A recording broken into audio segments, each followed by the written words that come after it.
Hey, how's it going? I hope you're having an amazing day and welcome back to the channel. The Insta360 Go 3S has been one of my favorite cameras because of the low weight, small size, and high quality 4K video. And now a new version has been released with some improvements that caught my attention. This is the new Insta360 Go Ultra, and in this video, I want to talk about the video quality, the low light performance, and many other important details that you should consider if you're looking for a new camera or if you want to upgrade from the one that you have. But before I continue, I want you to know that this video is not sponsored by Insta360 or any other brand. The Insta360 Go Ultra is this device that looks and feels like an action camera with a very unique twist where you can remove the main camera from this section that Insta360 calls the action pod. The shape is now different from the Go 3S, and I have to confess that I'm going to miss the pill shape that we had. But I do like the new design. It's still quite attractive, and the small size and low weight is great to place it just about anywhere. The small size is also ideal for users who want to be more discreet when recording videos, or if you don't want to draw a lot of attention if you're vlogging, for example. There are two light indicators, one in the front and this other one at the top, which you can turn off if you want to.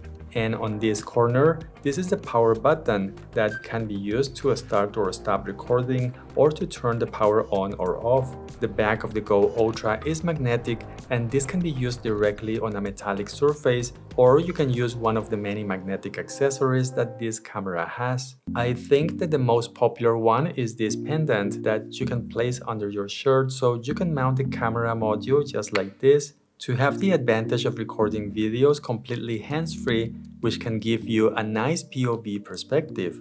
In the back, it has this piece that you can rotate to adjust the tilt angle of the camera, and honestly, this feels way better than using a heavier and bigger camera with a chest mount or a neck device like this one. With the Go Ultra, you can quickly select the orientation of your video without having to go inside the menus and change any of the settings. Using the camera in this position, with the lens on the upper right corner, it will record in landscape mode. And to record in portrait mode, you need to flip the camera to this position so the lens is on the upper left corner. If you're using the pendant, it's very easy to twist it left and right, but because of the square shape, I have to say that sometimes it can be confusing to remember the correct position. The tally light indicator can help in that regard. If it's at the top, you know that the camera is in horizontal mode. But there is no light indicator or label whatsoever on this other side, so I came up with an easy solution for the first hours to make it less of an issue. So all it took was to place a tiny sticker right there as a reminder. The bottom of the camera has a flat surface, and this allows you to place the Go Ultra in a stand-up position. I am not sure if this is intentional, since it's not possible to do the same if you want to turn it around for vertical videos. Now, this accessory comes inside the box. It's a clip that you can use on your hat, but I found myself using it as a stand for the camera, just like this. Something that is going to make everyone happy is that on the left side of the camera, we can open this door and insert a microSD card.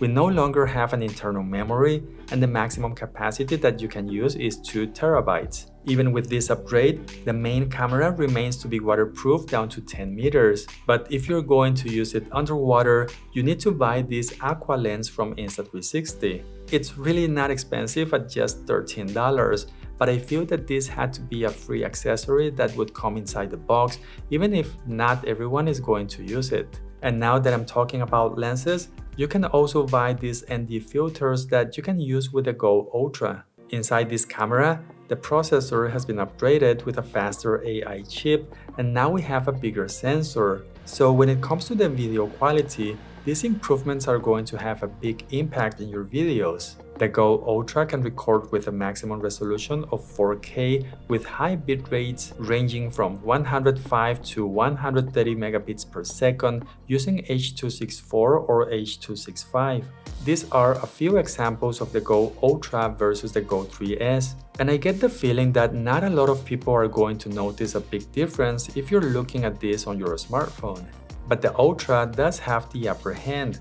I noticed that the clouds have more texture like in this example, and because of the bigger sensor, the Go Ultra seems to have more brightness and a better dynamic range compared to the Go 3S. For the color science, it was hard to notice any difference, but that's actually good as I never had any complaints about this, but I'm not going to lie, and I wish that this camera could record using 10-bit color. Now, something important is that the Go 3S doesn't support HDR videos, and this is a feature that we now have on the Go Ultra. It only works if you record using 30 frames per second or lower, but in this example, it's actually off, so we can all see the difference of how each camera handles the dynamic range, especially on the transition going from the shade to the bright area, and it's clear that the Go Ultra is doing a much better job. In these other videos, we can see the actual difference of using the HDR feature versus having it off, so it's really nice that we finally get to have this on such a small camera.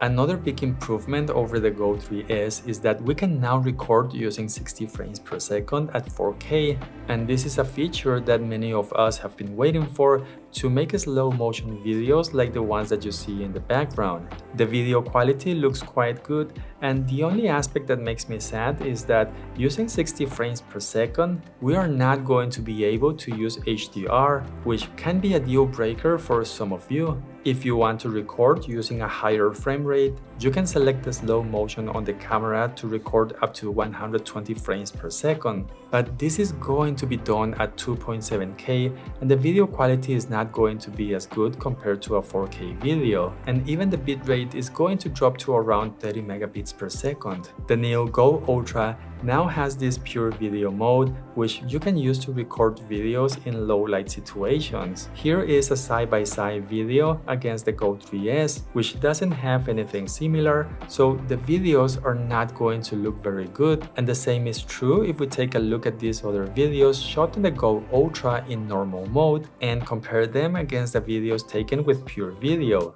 Here you should be able to see a big difference in the results. There is more brightness and less noise, so your video clips are not going to be unusable. So it's a very nice improvement, but I want to be very clear about something. The low light videos are not going to have a super high video quality, and it doesn't seem to be as good as the ones that we get from the Insta360 Ace Pro 2. I think that the denoiser on that camera does a better job, so you're not going to find spots or sections that are a little bit too soft like on the Go Ultra. On the other hand, this doesn't mean that this camera is only good when you're outdoors with plenty of sunlight, and I found that the Go Ultra has been doing a good job in different situations where it was not sunny, but there was just the right amount of light to play with.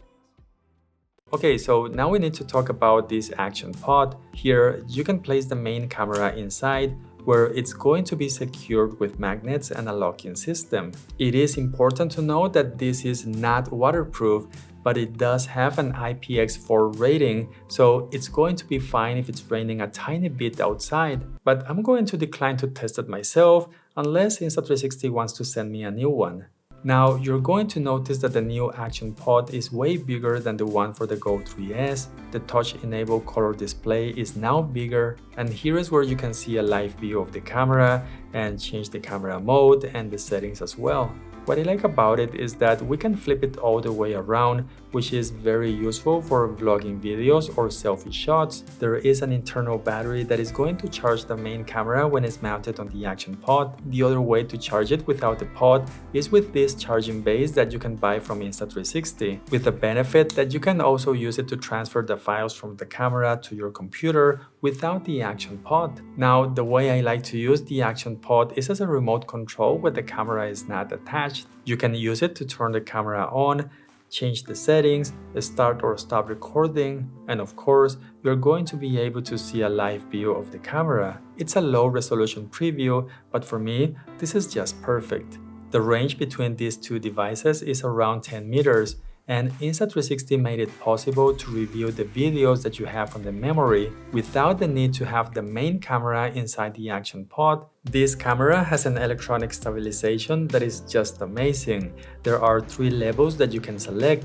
We have low, standard, and high, and for everyday videos, I found the standard level to be more than enough. The Go Ultra has this option that is going to apply a small horizon level fix, but I don't like this a lot because it has a 10 degrees limitation. But now, we can select the option to make the horizon straight up to 45 degrees, or you can go all the way with 360 degrees. This is another feature that the Go 3S doesn't have on the regular video mode, and I really appreciate that this camera now has it.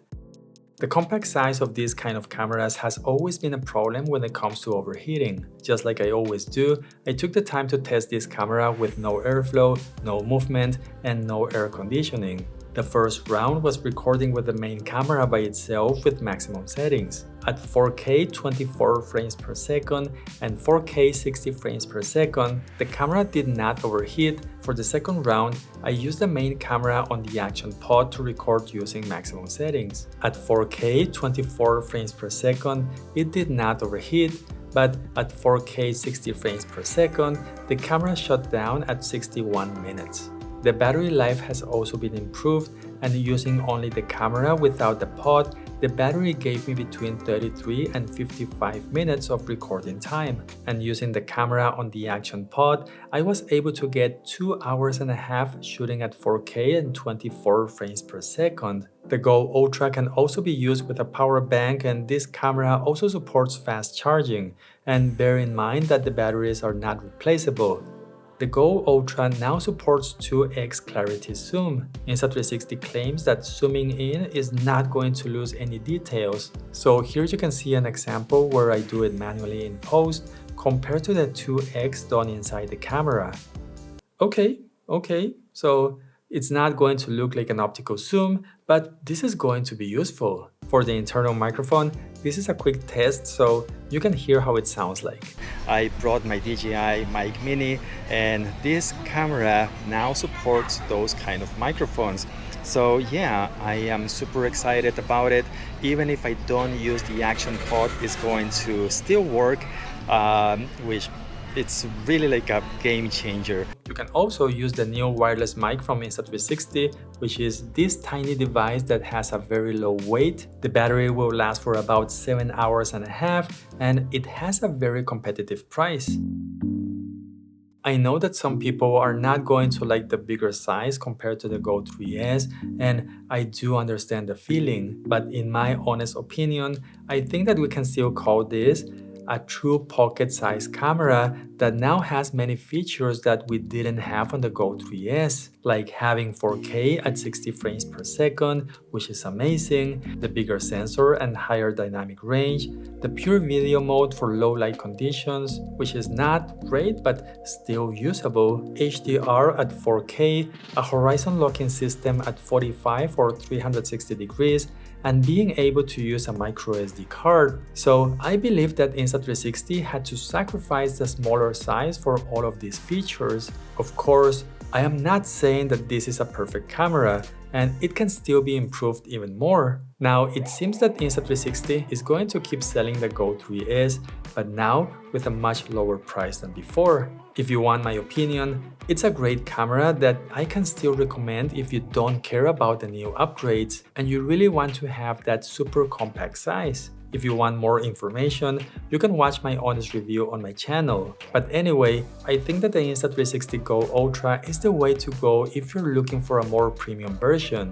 The retail price of $450 is a bit higher than I thought it would be, and I agree that this could be a downside for some potential customers. So let me know what you think about that. If you want to check the current price or buy either product, you can use the links down below, and using any of them will support this channel. But for now, I hope you're having an amazing day, and I hope to see you again in the next video.